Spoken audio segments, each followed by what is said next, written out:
Hey guys, Muncheez here, and I'm going to show some tips for bingo for gate 3 clown. Normally I would do the videos that I normally do with the text and indicators and whatever, but the map is really small for bingo, so I'll voice over it and hopefully it helps just as much.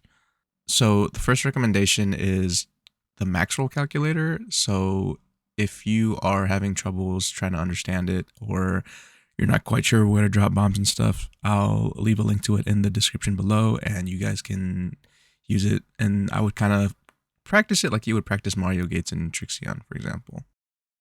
So one of the reasons I recommend the calculator is if someone messes up on Mario 4, whether it's the levers or whatever, if one person dies during that phase, right, that person can also just volunteer to screen share and use the calculator. And even if you're not screen sharing, kind of familiarize yourself with these callouts like A1, A2, A3, and so on and so forth. Now, the scary part of the fight is to recognize the attack patterns he has, like his normal attack patterns, and which ones you can damage him. This one, for example, where he barfs everywhere, is a great one just to open DPS on him. But for the most part, you can be pretty patient and not have to worry too much about hitting the boss too much in between. I usually just worry about things like filling my meter and staying alive.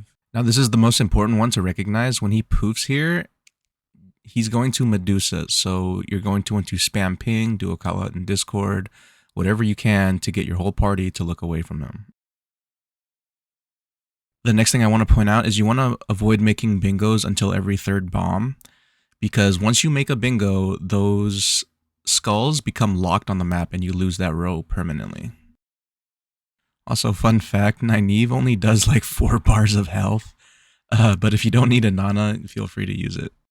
So the next thing we're going to talk about is dying for dropping the bomb when there's hammer swings.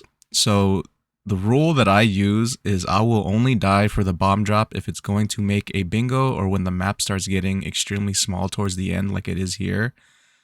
You don't want to fill up the map with a whole bunch of squares, because when you walk over the white squares, they will stun you and turn you into a clown, and you have to spam spacebar like a madman. So as you can see here, one of my group members died because the map was getting really small and we wanted to drop one of the skulls in the path of the hammers. Another thing to mention is if you turn into a clown and your party has been eating a whole bunch of mayhem, then you can use your W and E skills to lower the mayhem meter for your party.